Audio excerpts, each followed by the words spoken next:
Assalamualaikum warahmatullahi wabarakatuh. Di video kali ini saya Isdara Frina dengan tim saya Nurul Huda Adinda akan menjelaskan materi tentang laporan keuangan dan standar akuntansi.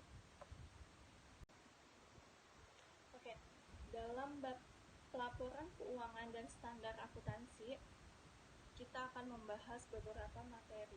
Yang pertama ada akuntansi dan laporan keuangan. Yang kedua, para pengguna informasi akuntansi. Yang ketiga, organisasi pembentuk standar akuntansi di Amerika. Yang keempat, prinsip-prinsip akuntansi yang berlaku umum. Yang kelima, standar akuntansi internasional. Yang keenam, standar akuntansi di beberapa negara. Yang ketujuh, perkembangan standar akuntansi di Indonesia. Yang kedelapan, persepsi manajemen, lingkungan kerja, dan laporan keuangan. Yang ke-9, tantangan akuntansi di masa mendatang. Yang ke-10, masa depan pelaporan keuangan. Oke. Yang pertama, akuntansi dan laporan keuangan.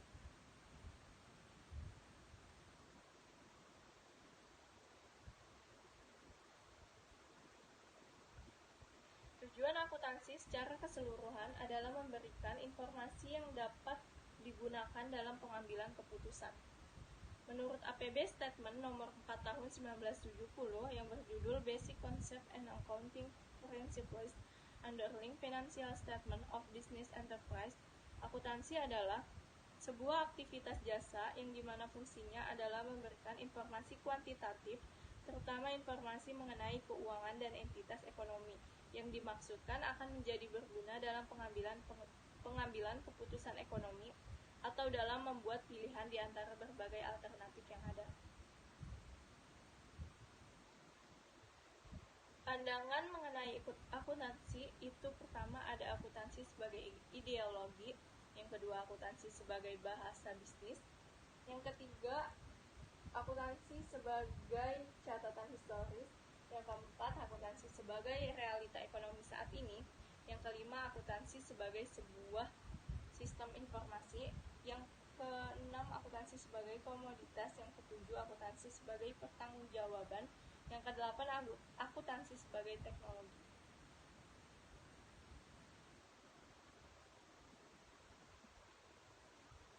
Selanjutnya, tujuan umum laporan keuangan. Itu yang pertama ada memberikan informasi yang terpercaya tentang sumber daya ekonomi dan kewajiban perusahaan. Yang kedua, memberikan informasi yang terpercaya tentang sumber kekayaan bersih yang berasal dari kegiatan usaha dalam mencari laba.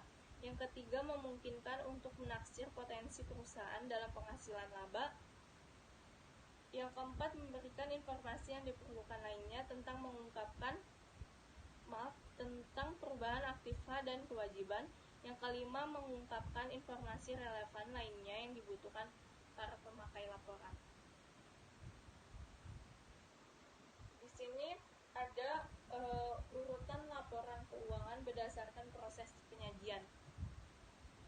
Itu ada laporan laba rugi atau income statement, yang kedua laporan modal pemilik atau statement of owner's equity, yang ketiga ada neraca atau balance sheet, yang keempat ada laporan arus kas atau statement of cash flows.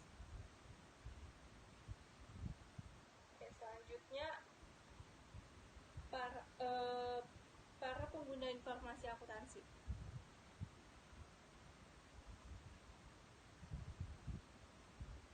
Akuntansi dapat didefinisikan sebagai sebuah sistem yang memberikan laporan kepada para pengguna informasi akuntansi atau kepada pihak-pihak yang memiliki kepentingan atau stakeholders terhadap hasil kinerja dan kondisi keuangan perusahaan. Informasi akuntansi yang dibutuhkan oleh para pengguna laporan keuangan sangat berbeda-beda, tergantung pada jenis keputusan yang hendak diambil.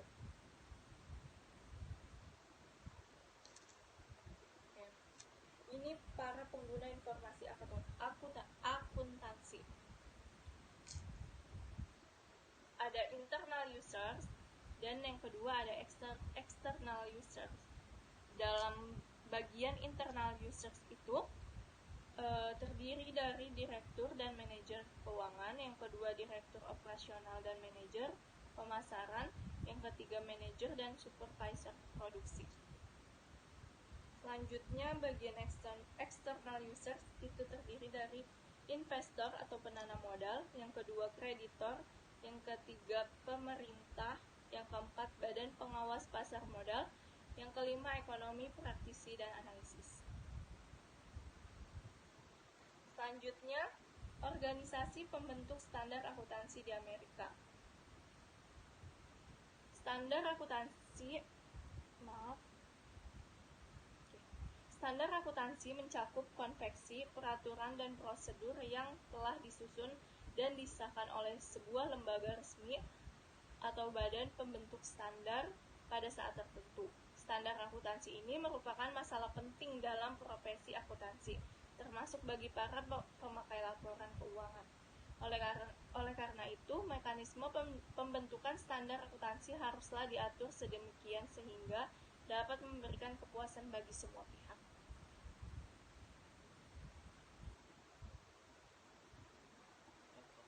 Organisasi yang memiliki pengaruh besar dalam pengambilan standar akuntansi keuangan di Amerika, yang pertama ada SEC atau Securities and Exchange Commission, yang kedua ada AICPA atau American Institute of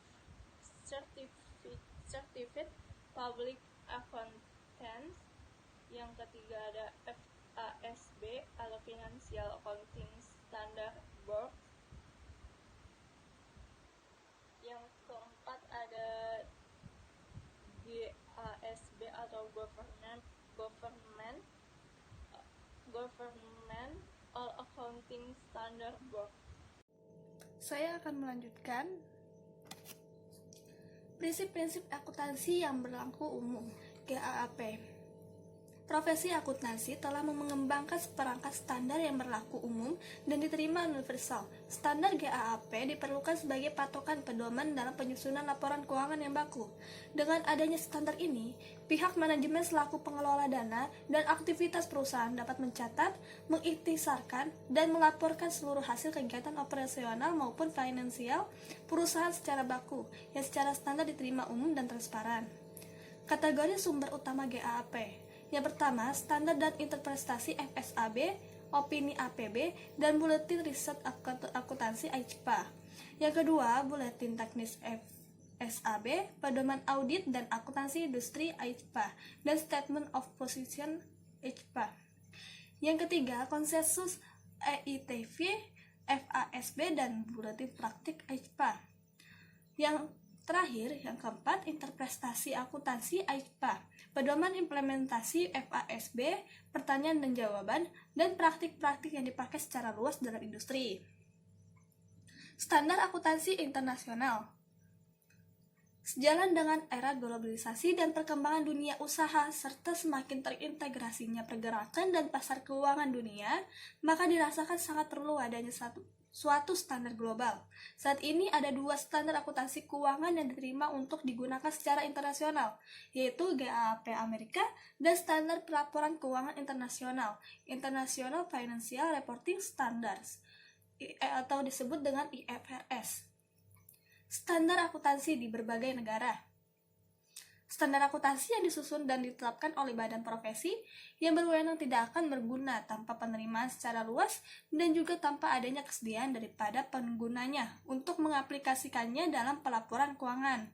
Proses penetapan standar akuntansi berbeda-beda dalam berbagai negara. Kesamaan Amerika Serikat dan Inggris. Yang pertama, tradisi hukum. Yang kedua, paham kapitalisme. Yang ketiga, berpendidikan tinggi. Yang keempat, angkatan kerja profesional. Yang kelima, perusahaan-perusahaan besar yang mendapatkan pendanaan dari pasar saham. Yang keenam, adanya kepercayaan atas tanggung jawab manajemen untuk melaporkan transparansi dana akuntabilitas mereka kepada pemilik.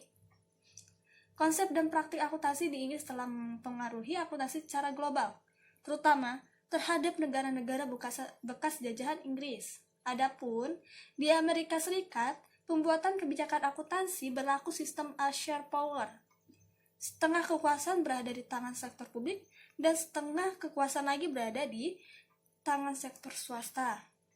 Negara-negara Eropa dan Jepang walaupun mempunyai sistem ekonomi kapitalis, tetapi mereka secara historis tidak mempunyai ketergantungan pada pasar saham, lebih bergantung pada pinjaman bank. Perkembangan standar akuntansi di Indonesia. Pada hari Kamis tanggal 17 Oktober 1997, kelima akuntan Indonesia mengadakan pertemuan di Aula Universitas Indonesia dan bersepakat untuk mendirikan Perkumpulan Akuntan Indonesia. Karena pertemuan tersebut tidak dihadiri oleh semua akuntan yang ada, maka diputuskan untuk membentuk panitia persiapan pendirian Perkumpulan Akuntan Indonesia. Panitia ini bertugas menghubungi akuntan lainnya untuk menanyakan pendapat mereka mengenai usulan pendirian Perkumpulan Akuntan Indonesia. Bahan-bahan prinsip akuntansi Indonesia. Yang pertama, buku prinsip-prinsip akuntansi yang diterbitkan oleh Direktorat Akuntan Negara, Direktorat Jenderal Pengawasan Keuangan Negara, Departemen Keuangan RI. Yang kedua, Inventory of Generally Accounting Principles for Business Enterprise oleh Paul Grady yang diterbitkan AICPA. Yang ketiga, Opinions of Accounting Principles Board yang diterbitkan oleh AICPA. Yang kelima, A Statement of Australian Accounting Principles yang diterbitkan oleh Accounting and Auditing Research Committee dari Accountancy Research Foundation. Yang keenam, atau yang terakhir, Weight of the Jarekening Fund under Memmingen yang diterbitkan oleh NIFA. PAI 1973 ini merupakan salah satu prasarana mutlak bagi terbentuknya pasar uang dan modal, di mana laporan keuangan dari perusahaan yang akan menerbitkan surat-surat berharga kepada publik harus disusun berdasarkan prinsip akuntansi tersebut. Pada tahun 1974, Komite Prinsip Akuntansi Indonesia Komite PAI dibentuk yang bertugas untuk menyusun standar keuangan. Pada tahun 1994, IAI melakukan revisi total terhadap PAI. Sejak saat itu mengeluarkan sedia standar keuangan yang diberi nama Standar Akuntansi Keuangan atau disebut dengan SAK. SAK pertama kali diterbitkan pada 1 Oktober 1994, di mana mengadopsi pernyataan resmi dari International Accounting Standard Committee. Pada tahun ini juga, Komite PAI diubah menjadi Komite Standar Akuntansi Keuangan Komite SAK. Pada tahun 1994, IAI telah memutuskan untuk melakukan harmonisasi dengan standar akuntansi internasional dalam pengembangan standarnya. Persepsi manajemen, lingkungan bekerja, dan pelaporan keuangan. Proses pelaporan keuangan berhubungan langsung dengan orang-orang yang terlibat di dalamnya. Persepsi pihak manajemen sebagai pihak yang menyusun laporan keuangan sangat mempengaruhi proses penyusunan dan pelaporan informasi keuangan itu sendiri. Implementasi suatu standar mensyaratkan adanya dukungan dari lingkungan bisnis. Laporan keuangan merupakan prosedur, pasar, dan sebagai hasil dari sebuah proses pendekatan politik.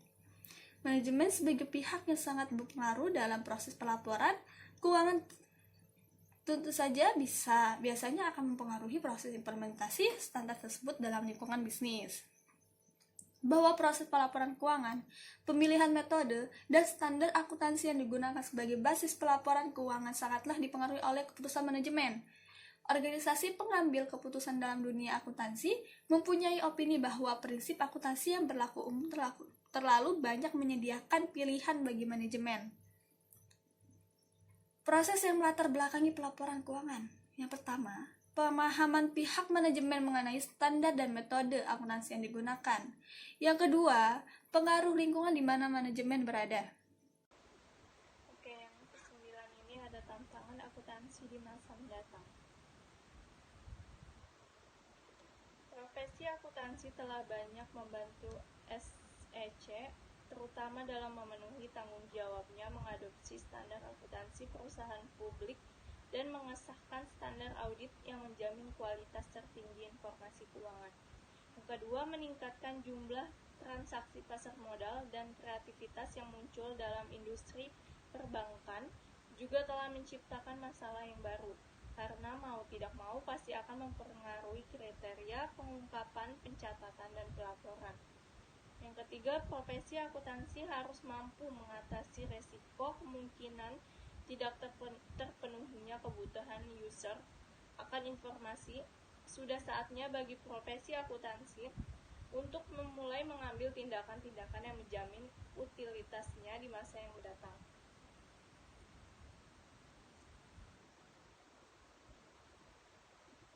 Profesi akuntansi harus dapat mengembangkan analisis kerangka kerja yang dapat diandalkan untuk mengantisipasi dan merespons perubahan yang terjadi dalam konsep bisnis perusahaan. Dan terakhir, berbagai ketentuan standar dan teknis akuntansi telah dikembangkan seiring dengan semakin kompleksnya lingkungan dunia bisnis. Oke, yang ke-10, masa depan pelaporan keuangan. Ada 3 hal yang mungkin sangat penting bagi masa depan pelaporan keuangan. Yang pertama ada masalah pengakuan atau recognition dan pengukuran measurement atas aktiva dan kewajiban perusahaan. Yang kedua adalah masalah ketepatan waktu atau timeline pelaporan keuangan. Yang ketiga ada masalah pendistribusian informasi keuangan atau distribution of financial information. Oke, dengan mempertimbangkan bahwa beberapa pemakai laporan keuangan atau end users bisa mengambil lebih banyak keuntungan dari akses langsung ke rincian data mentah, maka di masa mendatang pemakai jelas akan lebih banyak akses ke elektronik atau elektronik database yang telah dianalisis, yang akan membuat informasi ini bisa sangat berguna dan tepat bagi mereka. Ya, sekian dari video kami. Mohon maaf bila ada banyak salah atau kekurangan. Assalamualaikum warahmatullahi wabarakatuh.